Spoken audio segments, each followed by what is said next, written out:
Hello student, कैसे हैं आप सब। उम्मीद करता हूं आप सब अच्छे होंगे, मस्त होंगे, बेहतर होंगे, आपकी पढ़ाई बेहतर चल रही होगी। क्लास 12 केमिस्ट्री एनसीईआरटी चैप्टर 10 में आज एक ऐसा महत्वपूर्ण क्वेश्चन लेकर आया हूं जो कि बच्चों आप लोग नहीं पढ़ते हैं। और जब मैं चैप्टर 10 करा रहा था उस समय पे भी ये क्वेश्चन मैंने नहीं कराया था। बहुत ही महत्वपूर्ण है। सबसे पहले बच्चों एक क्वेश्चन यहाँ से मैं यदि बोल दूँ कि हेलोएरीन का अनुनादी संरचना बताओ, उसके बारे में हम बेहतर रूप से चर्चा करेंगे। और इसके जो दो क्वेश्चन टाइप बन चुके हैं यहाँ पर कि क्या कारण है कि हेलो एल्केन की तुलना में हेलोएरीन कम क्रियाशील होते हैं, या कि इसका क्वेश्चन टाइप ऐसा हो सकता है कि एरिल हैलाइड एल्किल हैलाइड की अपेक्षा कम क्रियाशील होते हैं, क्यों। ठीक है, दोनों क्वेश्चन भैया पूछा जा सकता है। अब दोनों एक साथ नहीं पूछा जाएगा, कोई एक ही पूछा जाएगा।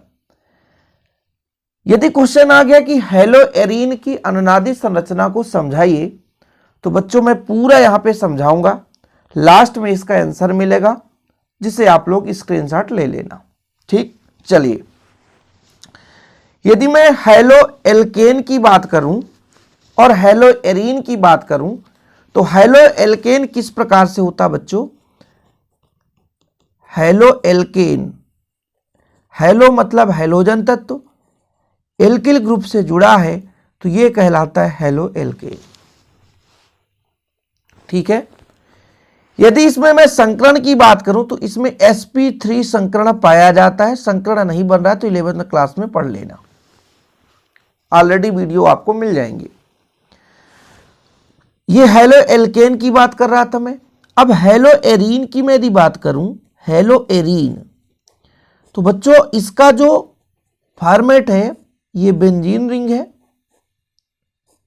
और इसके साथ हेलोजन तत्व क्लोरीन, फ्लोरीन, ब्रोमीन, आयोडीन आदि जुड़ा है तो हेलोएरीन कहलाता है। इसमें यदि देखा जाए तो sp2 संकरण पाया जाता है। ठीक, क्वेश्चन कैसे बनता है कि हेलोएल्केन की तुलना में हेलोएरीन कम क्रियाशील होते हैं, क्यों। जैसे हेलोएल्केन क्रियाशील मतलब आसानी से X दे देता है और R किसी अन्य से आसानी से क्रिया कर लेता है।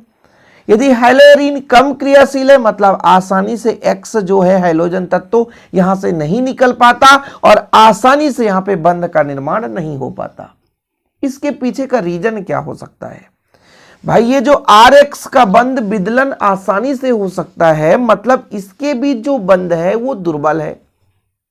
दृढ़ता के साथ हेलोजन तत्व एल्किल ग्रुप के साथ नहीं जुड़ा है, जितना कि हेलोएरीन में जो हेलोजन तत्व है वो बेंजीन रिंग के साथ यानी फेनिल ग्रुप के साथ जुड़ा है।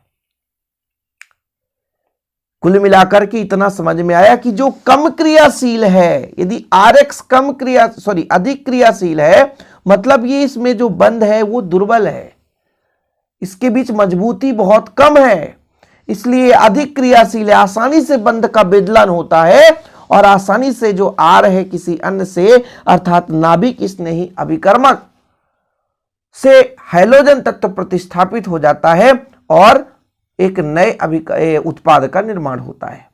और यदि मैं हेलोएरीन में हेलोजन तत्व के और कार्बन के बीच बंध की बात करूं तो इनके बीच जो बंध होता है वो दृढ़ होता है, यानी जो हेलोजन परमाणु होता है वो नाभिक के साथ दृढ़ता के साथ जुड़ा होता है।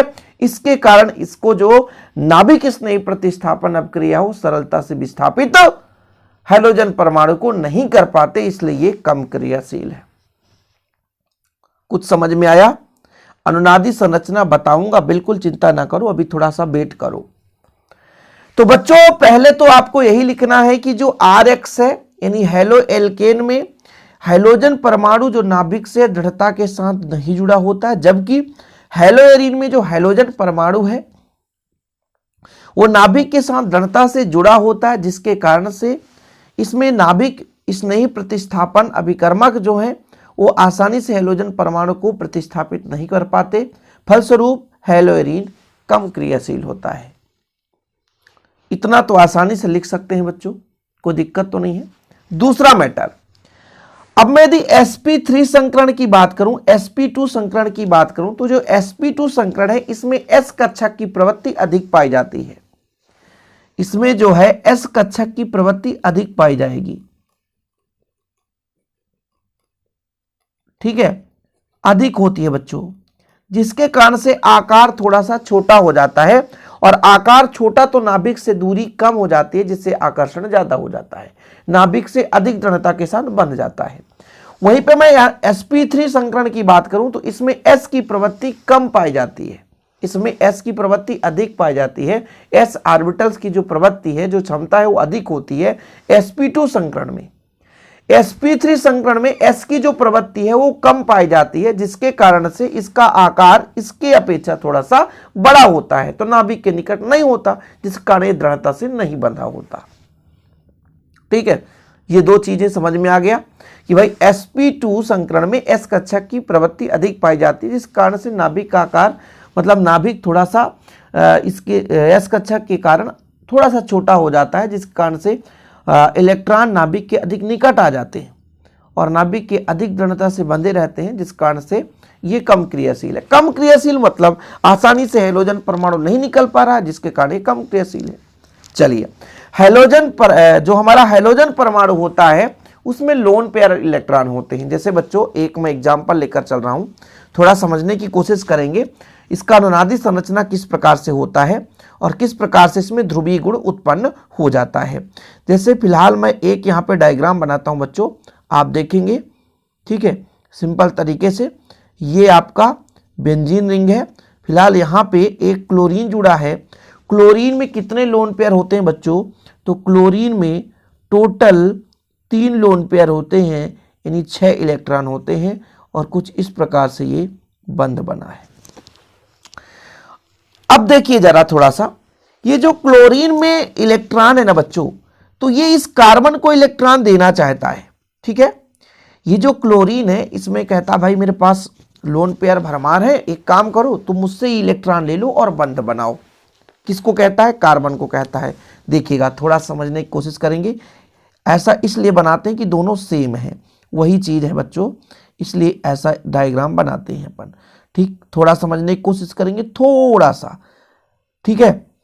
ये जो क्लोरीन है बच्चों, इसमें कितने लोन पेयर थे? थोड़ा समझने की कोशिश करना। टोटल 3 लोन पेयर थे। तो क्लोरीन कहता है कि भाई एक आप मेरे से इलेक्ट्रॉन ले लो, तुम स्वयं, तो इस कार्बन को दिया और बोला हम तुम्हारे साथ बंध बना लेते हैं। मतलब यहां से जो इलेक्ट्रॉन है इस पर स्थानांतरण किया, और अब देखो जरा, स्थानांतरण तो कर दिया, लेकिन ये कार्बन के पास ऑलरेडी बैलेंसिंग कंप्लीट थी बच्चों। हर कार्बन के पास एक हाइड्रोजन, देखो इस कार्बन में 3 बंध ऑलरेडी आपको दिख रहे हैं ना, 1 2 3 4 बंध दिख रहे हैं। कितने बंध? 1 2 3 4 बंध दिख रहे हैं, तो पूरे कंप्लीट है। बंध पहले से कंप्लीट है, फिर भी बोल रहा मैं एक इलेक्ट्रॉन दूंगा, तुम्हारे साथ बंध बनाऊंगा, और जब ये इलेक्ट्रॉन दे देगा तो इस पर पॉजिटिव चार्ज आ जाएगा। अब बड़ी संशय हो गई कि भाई साहब इसके पास ऑलरेडी बंध थे, अब एक और बंध बन गया तो 5 बंध हो गया। तो एक काम कहता है कि एक काम करते हैं भाई, ये जो मैं एक इलेक्ट्रॉन का साझा अगले कार्बन के साथ किया था, तो मैं उस इलेक्ट्रॉन को अगले कार्बन को दे देता हूं। तो जब ये बंध टूटेगा बच्चों, तो ये कितने इलेक्ट्रॉन से मिलकर बना होगा? 2 इलेक्ट्रॉन से। तो इस पर जो है निगेटिव चार्ज आ जाएगा, ठीक है, यहां पे देखो निगेटिव चार्ज। और बाकी ये बंध बना था तो बंध बने रहने दो, और ये बंध तो बने रहने दो। बाकी ये बंध टूट चुका है। कुछ समझे कैसे बंध टूटा बच्चों? क्योंकि इस क्लोरीन ने इस कार्बन को इलेक्ट्रॉन दिया, तो ये कार्बन कहता भाई साहब मैं तुमसे लेने के लिए तो तैयार हूं, लेकिन मेरा इलेक्ट्रॉन कौन लेगा? तो ये फिर अगले कार्बन को इलेक्ट्रॉन दे देता है और इसके साथ दोस्ती तोड़ देता है। क्योंकि ये जो 2 इलेक्ट्रॉन है, एक ये कार्बन, एक ये कार्बन, 2 कार्बन दिख रहे हैं, इन दोनों का एक एक इलेक्ट्रॉन है, इस पर एक्स्ट्रा इलेक्ट्रॉन आ चुका है, इसलिए निगेटिव चार्ज। भाई जिसने इलेक्ट्रॉन दिया उस पर तो पॉजिटिव आ गया, वो तो धन ही है, मुस्कुरा रहा है, लेकिन जिस पर बच्चों एक्स्ट्रा इलेक्ट्रॉन आ चुका है वो निगेटिव है, क्योंकि उसके पास उसके ऊपर अधिक इलेक्ट्रॉन आ चुका है। भाई साहब बंध बनाने की क्षमता जितनी थी उससे भी ज्यादा इलेक्ट्रॉन आ चुका। अब क्या करेगा ये? अभी ये कार्बन जो अस्थायी है इलेक्ट्रॉन की अधिकता के कारण, तो अब कहेगा भैया मेरे पास इलेक्ट्रॉन बहुत है, मैं अब क्या करूं? अगले को ट्रांसफर करना चाहेगा। बोलेगा भाई तुम मुझसे इलेक्ट्रॉन ले लो। थोड़ा समझने की कोशिश करना, सेम है दोनों इसलिए ऐसा कुछ बना देते हैं। ठीक है, ऐसा हो गया। अब देखो जरा, यहां पे दो बंद हैं, रहने दो, क्लोरीन है, यहां पे दो लोन पेयर है, प्लस है तो प्लस रहने दो। अब ये जो कहता है कि एक काम करो ना यार भाई, तुम मेरे से इलेक्ट्रॉन ले लो और मेरे पास एक्स्ट्रा तुम्हारे साथ में बंद बना लेता हूं। ये कार्बन अब तंग आ जाएगा भाई, बोलेगा अरे यार मेरे साथ बंद बनी थी ऑलरेडी, अब मैं क्या करूं। तो ये कार्बन जब इससे ये धक्का मारेगा तो बोलेगा भाई तुम एक इलेक्ट्रॉन अपना ले लो। भाई इस बंध का निर्माण होगा दो इलेक्ट्रॉन से, एक यहां पे इलेक्ट्रॉन होगा एक यहां पे। तो बोलेगा तुम्हारे पास तो भाई एक, मेरे से ले लो भाई और इलेक्ट्रॉन ले लो भाई, मैं इसके साथ बंध बना रहा हूं। तो इलेक्ट्रॉन स्थानांतरण हो गया। अब नेगेटिव चार्ज यहां पे आ गया, मतलब बच्चों यहां से इलेक्ट्रॉन यहां पे आया और इसने इस पर थोप दिया। यहां से भाई साहब ये जो है अब इसको थोपेगा और ये जो बंद आकर के यहां पे ट्रांसफर करेगा। ये चीज हो गया। लेकिन अगले क्रम में क्या होगा, अब ये कार्बन को रोना हो गया यार, अब क्या करूं यार, बड़ी समस्या हो गई। तो ये कार्बन इसको धक्का देगा, बोलेगा भाई मेरे पास दो इलेक्ट्रॉन है, तू मेरे साथ एक इलेक्ट्रॉन मेरे से ही ले लेना और बंद बना ले, बस मुझे कुछ नहीं चाहिए, केवल तेरे साथ बंद एक दोस्ती निभाना है, एक दोस्ती निभाना है, बस यारी जरा निभाना मौत तक। चलो भैया, दुई बंद के साथ क्लोरीन, ये लो पॉजिटिव चार्ज। यहां पे बंद है तो बंद बने रहने दो। अब ये वाला दो इलेक्ट्रॉन एक इसके पास था एक इसके पास, इसको दे दिया और बंद बना लिया। अब भैया यही रोने धोने वाला सिस्टम खत्म नहीं हो रहा है कि इन्होंने कहा कि काम करो तुम मुझसे इलेक्ट्रॉन ले लो, तब ये कहा भाई बंद तो तोड़ना पड़ेगा क्योंकि तेरे साथ बंद बनाया था, तो एक अपना इलेक्ट्रॉन रख और एक मेरे से भी ले ले, तो तेरे पर ऋण चार्ज आ जाएगा। अब ये इलेक्ट्रॉन घूम रहा है ना, यही है अनुनादी संरचना, यही जो इलेक्ट्रॉन घूमने का क्रम है ना भाई, यही है अनुनादी संरचना की स्थिति। अब अगले स्टेप में क्या होगा देखो जरा, यहां पे बंद है, बंद रहने दो।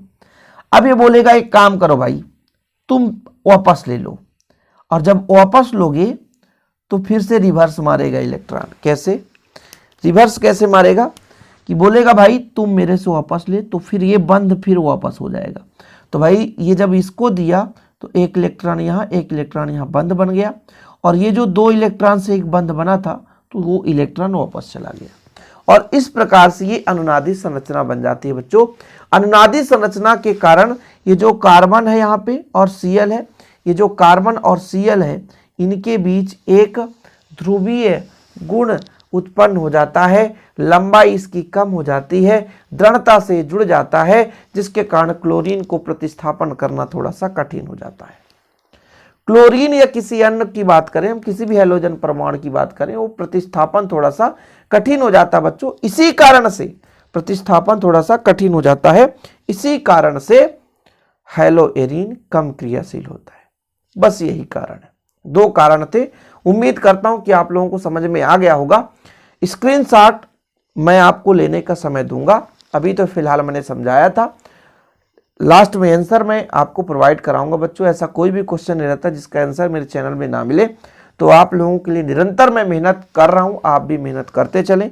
जय हिंद, वंदे मातरम। सभी के लिए हेल्पफुल है, प्लीज वीडियो को शेयर जरूर करें।